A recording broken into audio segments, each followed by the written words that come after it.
Hi, this is George from The Return of the King. In this video, I want to show you an interesting connection between the account of the 153 fish and the twinkling of an eye that is used by Paul to describe the rapture. Remember back in the days of the Revelation 12 sign, which was first discovered by Scott Clark, he had brought this phrase to light and its unique Hebraic meaning. That phrase is found here in 1 Corinthians 15, 51, and 52. Behold, I tell you a mystery. We shall not all sleep, but we shall all be changed in a moment, in the twinkling of an eye, at the last trumpet. For the trumpet will sound, and the dead will be raised imperishable, and we shall be changed. Now, if you go to TorahCalendar.com, they have a very interesting take on what twinkling of an eye means. In Hebraic thought, evening twilight is understood as a transitional period between day and night.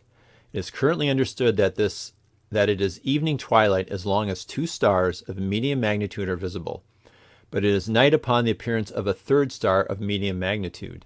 In ancient times, some understood that night begins at the moment in time which is impossible to determine, called the twinkling of an eye. This is interesting, as Paul prophesies that the righteous would be resurrected in the twinkling of an eye. Again, we'd read this before. Behold, I tell you a secret. We will not all sleep, but we will all be changed in a moment, in the twinkling of an eye, at the last trumpet.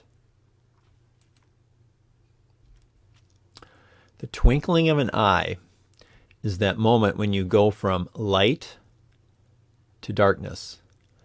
You can see the transitioning period is right here. It goes from sunset until dark, sometime in that period of time. That's the twinkling of an eye. That also applies to morning twilight. When you go from night until day, you have this transition period where things are getting lighter and lighter and lighter, and that's where you transition. Now, here's where things are interesting. When we get raptured, we transition from earthly bodies to heavenly bodies. We transition from the mortal to the immortal. We go from a world that is filled with darkness to a world that is filled with light. The light of Jesus, the light of the world. Jesus spoke many times of being the light. And this is the judgment. The light has come into the world, and the people love the darkness rather than the light, because their works were evil. Again, Jesus spoke to them, saying, I am the light of the world. Whoever follows me will not walk in darkness, but will have the light of life. While you have the light, believe in the light, that you may become sons of light. I have come into the world as light, so that whoever believes in me may not remain in darkness. And now, speaking of the New Jerusalem, and I saw no temple in the city, for its temple is the Lord God, the Almighty, and the Lamb. And the city has no need of sun or moon to shine on it, for the glory of God gives it light, and its lamp is the Lamb. So when Paul speaks of the twinkling of an eye, he could be giving us a hint as to when the rapture will occur, sometime after sunset or sometime just before sunrise. The account of the 153 fish occurs at dawn, just before sunrise. I'll let Gary Stearman tell you what that account is all about. Prophecy by James Harrison. JR, the number 153, I just have to say that when Jesus stood on that shore, prepared breakfast, fire of coals, what you have is a complete metaphor for the end of the age. You have the sea of humanity, the net full of fish, the fire on the coals, which may be emblematic of the tribulation fire prior to the coming of the kingdom. It says the 153 fish are saved from that tribulation Saved from that tribulation fire. What do you think about that? Pre-tribulation rapture, isn't it? Yes, it is. And it's on the morning of the third time Jesus appeared to his disciples. That's encouraging. To me, that says that sometime in the next few years, just before the turn or around the turn of the millennium, at the dawning of the third millennium of human history, we can expect to be gathered in. Now after the Sabbath, towards the dawn of the first day of the week, Mary Magdalene and the other Mary went to see the tomb.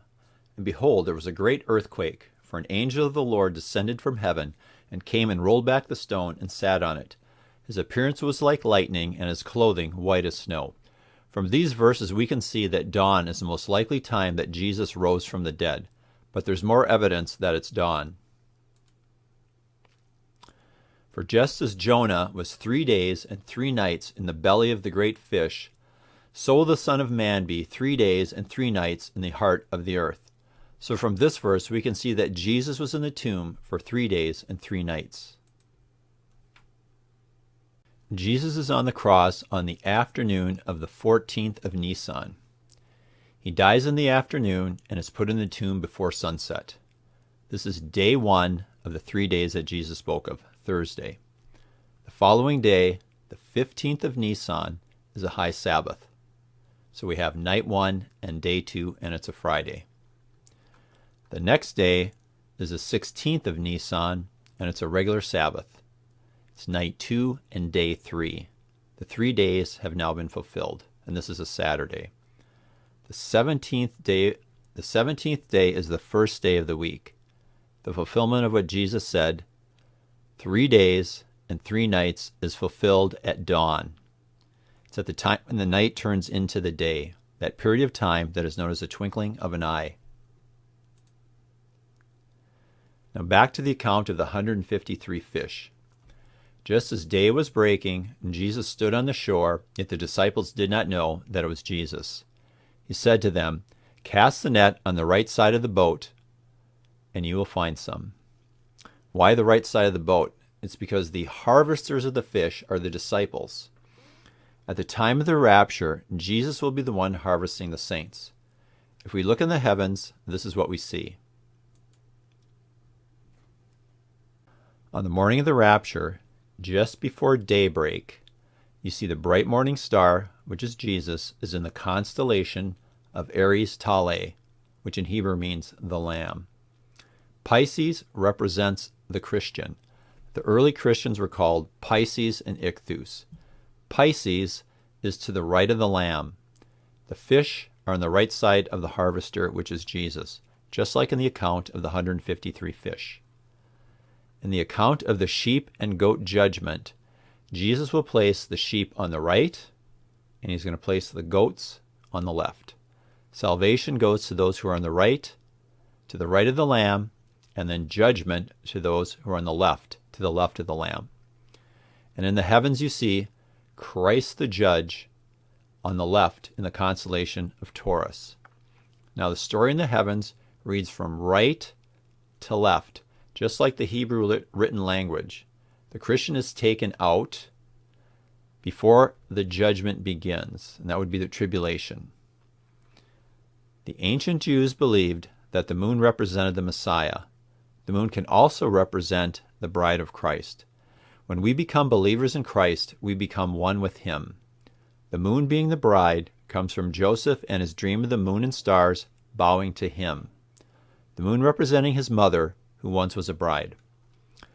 The moon is in the constellation of the rider of the white horse, which is Jesus, who has come to destroy the works of the devil. His bow, which you can see here, is pointed at the scorpion. The moon is also above the tail of the scorpion. Behold, I tell you a mystery. We shall not all sleep, but we shall all be changed in a moment, in the twinkling of an eye, at the last trumpet. For the trumpet will sound, and the dead will be raised imperishable, and we shall be changed. For this perishable body must put on the imperishable, and this mortal body must put on immortality. When the perishable puts on the imperishable, and the mortal puts on immortality, then shall come to pass the saying that is written, Death is swallowed up in victory. O death, where is your victory? O death, where is your sting? And you can see the moon is right above the stinger of the scorpion, which represents Satan. Next, let's look at the day that Christ rose from the dead. This is what the heavens look like on the day that Jesus rose from the grave, April 17, 32 AD. Very similar to the day of the rapture. Just like the day of the rapture, the moon is in the constellation of Sagittarius, and it's above the tail of the scorpion. The bright morning star Venus is in the constellation of the Lamb, Aries Tale. When Jesus is on the cross, there is a thief on his right, and there is a thief on his left. Tradition has it that the thief on the right is the one who believes in Jesus, and the thief on the left is the one who rejects Jesus. The consolation of the Christian, Pisces, the fish, is to the right of the Lamb, Aries Tale. The consolation of Christ the Judge, Taurus, is on the left side of the Lamb. Venus, which represents Jesus, the bright morning star, is in the constellation of the Lamb that was slain, Aries Tale. If Venus represents Christ, then Mercury, which usually represents an angel, in this moment in time is representing the thief who becomes a believer, a Christian, in the constellation of the Christian, Pisces. There are only 7 objects that move through the heavens, so at times they have to play different characters to tell the story. We know what's going on down on earth, and we can see that being mirrored in heaven. To the left of the bright morning star, we have the sun, which usually represents God the Father. In this scenario, it represents the thief who rejects Jesus in the constellation of Christ the Judge, who then comes under Christ's judgment and enters into the fires of hell. So now let's go and look at the constellation of the rider of the white horse and the scorpion. The true rider of the 2 white horses described in the book of Revelation is Jesus. But there's a catch to this. The Jews will crown the false rider of the white horse as their king. So let me explain. In order to fulfill the feast days, the tribulation must start on the Feast of Trumpets. To fulfill the prophecy of the prophet Daniel, the tribulation must start with the signing of the covenant. So both must occur on the same day. All appointed times are being fulfilled in order, starting with the birth of Christ on tabernacles. The next appointed time to be fulfilled is the rapture. Shortly after the rapture, the Antichrist will come on the scene to explain away what just happened. It will take the world months to recover from the shock. During that time, he will work on the covenant. Israel believes that this man is their Messiah. Jewish kings are crowned on the Feast of Trumpets. And I looked, and behold, a white horse, and its rider had a bow, and a crown was given to him. And he came out conquering and to conquer. Now when Jesus died, he had to die in Passover to fulfill the prophecy of Passover, the shed blood of a lamb saving us from death. They tried to kill him multiple times, but the time was not yet. God kept it from happening until the appointed time. To fulfill both Daniel and the appointed times, the covenant must be signed on the Feast of Trumpets. Now here's the thing, God doesn't even have to intervene here. It's just naturally the perfect day to sign the covenant. The symbolism for the Antichrist is just too much for him to not do it on this day. You sign the covenant protecting the Jews who believe you are their Messiah, their longed-for king, on the day that kings are crowned. What they did was they just crowned the false rider of the white horse. It will appear to them that he's conquering their enemies, and he will for a time, but it's just a ruse to draw them in, and then he will turn on them with a vengeance. At the same time, the false Messiah is being crowned king down here on earth. The true king, the true rider of the white horse, is being crowned in heaven. And when kings get crowned, they always have their bride with them. If the rider of Revelation 6:2 were the Antichrist, it would say that he was permitted to come out conquering and to conquer. The only person or being that doesn't need anyone's permission or authority is the leader, the king, the president, the one in the highest position, and that person is Jesus. If we look at the other horsemen, we see that 2 of the 3 other horsemen are either permitted or given authority. And out came another horse, bright red. Its rider was permitted to take peace from the earth, so that people should slay one another, and he was given a great sword. And I looked, and behold, a pale horse, and its rider's name was Death, and Hades followed him. And they were given authority over 1/4 of the earth, to kill with sword, and with famine, and with pestilence, and by wild beasts of the earth. Now the black horse is about inflation. Inflation is a natural consequence of printing money, so it doesn't need permission. It's just going to happen. Another reason that Jesus is the real rider of the white horse is that white always represents holiness, not evil. The Antichrist is not holy. What I'm going to show you next is quite interesting. In the book of Daniel, we're also told that the tribulation will begin with the signing of the covenant. And he shall make a strong covenant with many for 1 week, and for half the week he shall put an end to sacrifice and offering. And on the wings of abominations shall come one who makes desolate, until the decreed end is poured out on the desolator. Notice what verse it is in Daniel that gives us this information. It's verse 927. The Feast of Trumpets begins at sunset on 927. So this looks like a hidden prophecy telling us when the covenant will be signed, on the day that it should be signed. Now let's get back to this area of the heavens, the rider of the white horse and the scorpion. Jesus, the rider of the white horse, came to destroy the works of the devil. The reason the Son of God appeared was to destroy the works of the devil. And that's what we see here, a symbolic representation of that in the heavens. The moon representing the Messiah, and the consolation of the rider of the white horse, Christ, who came to destroy the works of the devil. Since therefore the children share in flesh and blood, he himself likewise partook of the same things, that through death he might destroy the one who has the power of death, that is, the devil, and deliver all those who through fear of death were subject to lifelong slavery. And here in Hebrews we can see that through his death he has destroyed the one who has the power of death, the devil, the scorpion in the heavens. Before the start of the tribulation, we are told there will be signs in the heavens. On this chart of eclipses, the last set of total eclipses are all about the coming tribulation. There are 7 eclipses. The tribulation begins with the rider of the white horse. The first eclipse of the 7 is in the constellation of the rider of the white horse.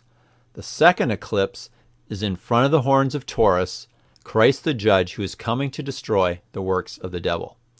The third and the fourth eclipses are in the constellations of the scorpion, which represents Satan and the Antichrist, the beast system.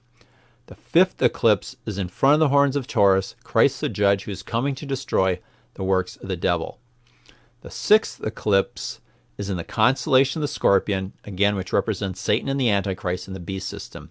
And then we have this final eclipse, the final and 7th eclipse is in the constellation of Libra, which represents judgment. So when Paul speaks of the twinkling of an eye, it's appearing he is confirming the time when resurrections occur. They occur at dawn. The account of the 153 fish, which is about the rapture of the Christian, occurs at dawn just before sunrise. Jesus rose from the dead at dawn as day is breaking.